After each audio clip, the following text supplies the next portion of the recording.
water sign, Cancer, Pisces, and Scorpio, kumusta po kayo guys? Okay, so water sign, maraming salamat po sa walang sawang pagsubaybay sa ating mga reading.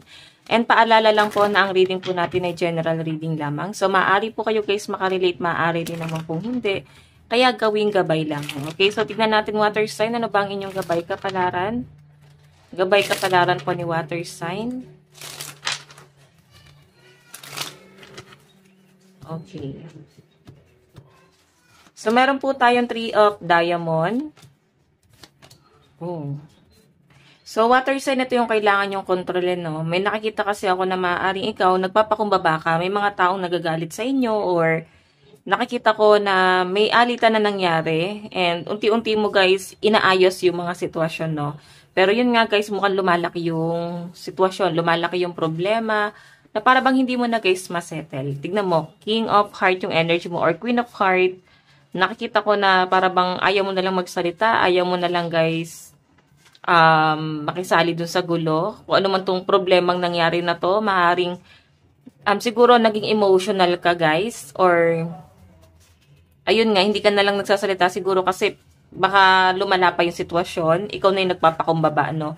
So nakikita ko water sign, para bang magpapakumbaba ka na lang daw po ngayong araw.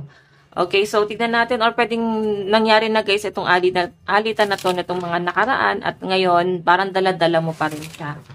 Okay, so kasi guys tatatak na daw po yan doon sa tao eh. Okay, tatatak na yan sa'yo or doon sa taong nakalitan mo, kung sino man ang naunang nagalit dito or nakipagtalo. Okay, so tignan natin guys, water sign.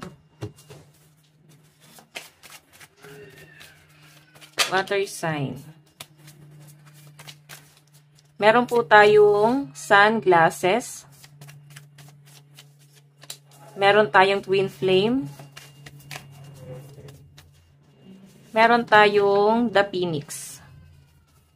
Okay. So, may nakikita ko dito water sign. Kung sino man itong nakaalitan mo, maaaring iniisto ka niya eh. Gusto kanyang parang gusto niyang subaybayan yung nangyayari sa'yo. Sobrang nako-curious po siya sa inyo. Pwedeng kaibigan mo, katrabaho mo, kung sino man to guys, no? Pwedeng hindi man guys, totally nagkaroon ng pag-aaway. Pwedeng misunderstanding lang. Yun nga, mukhang hindi po talaga guys nagkaintindihan. Pwedeng sa relationship to. Okay, yun po yung pinapakita rito. Okay, so siguro guys, nagsisisi tong taong to, or baka gusto niya makita ko ano yung nangyayari sa buhay mo ngayon. Okay? So, moving forward po yung energy ng mga water sign ngayon, maaring kumalma na, maaring may mga misunderstanding na nangyari dito na hindi na-settle, and may nakikita ko guys kung ito ay sa relationship, parang may sumusuko. Okay? May nakikita ko dito guys, konfrontasyon na maaring mangyari. Tingnan natin guys, pagdating sa inyong love life.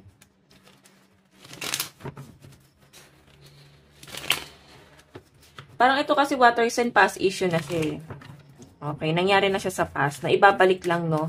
Para bang binabalik lang yung mga nangyari sa past. So, guys, ito ha. Kung ano man yung mga conflict, alitan sa past, huwag na siya guys ibalik. Kasi, sa halip na nagbabago na, or nagbabago ka na, or nagbabago na tong kaalitan mo, is parang nadadagdagan lang yung galit. Okay, so, bigyan natin ng chance, or bigyan mo rin ng chance yung sarili mo. Pero kung wala na talaga guys pagbabago, binigyan mo ng chance, siguro kailangan, wag niyo na guys, bigyan pa ng pagkakataon, pumasok pa ulit sa buhay niyo, okay?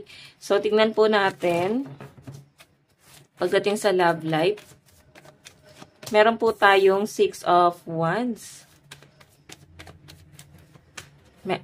Meron tayong Ace of Swords. Meron tayong King of Cups.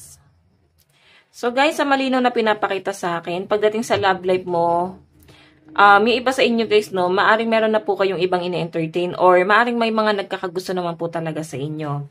Okay, may nakikita kasi ako dito guys, pag-overthink, pwedeng ikaw to yung person mo na para bang nagkaroon ng realization na marami naman pala nagkakagusto sa akin, bakit pinahihirapan ko yung sarili ko. Kasi itong relasyon nyo guys, maaring sinubok po talaga siya. Maring ka o tinitignan mo, may pagmamahal pa ba akong nararamdaman? Kasi parang may mga na-fell out of love dito. Tapos may nag-iisip dito na parang bang hinahanap niya na yung worth niya, no?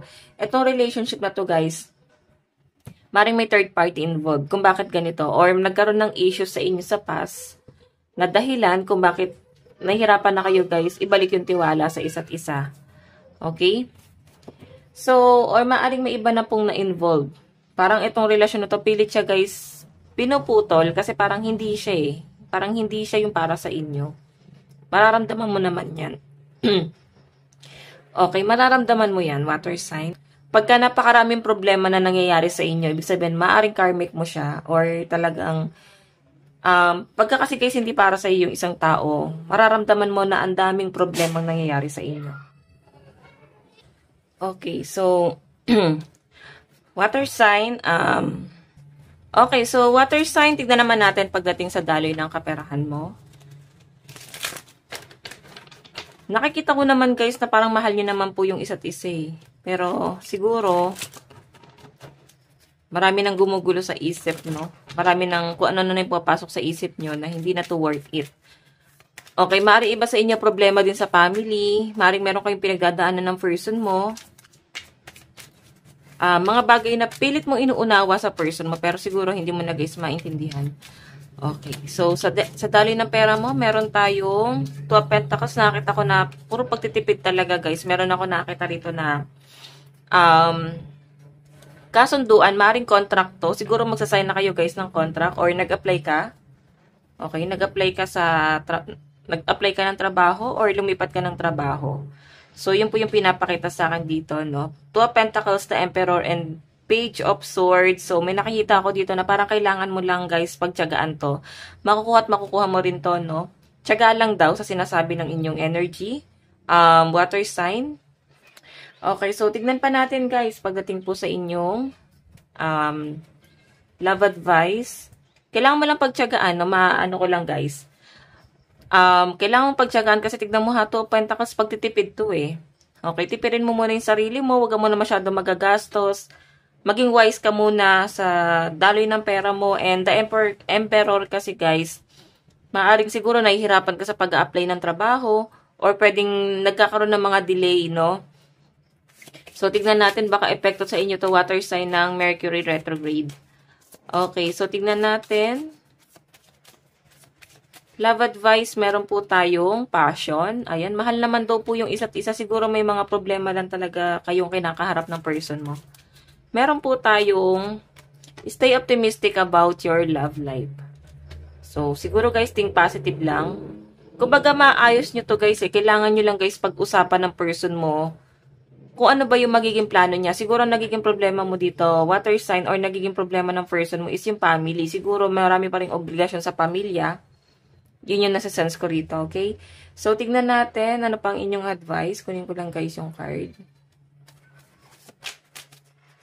Meron po tayong reveal what need to be seen. Ayan. Siguro guys, maganda pa rin na i-open mo pa rin sa mga taong importante sa inyo or trusted, no?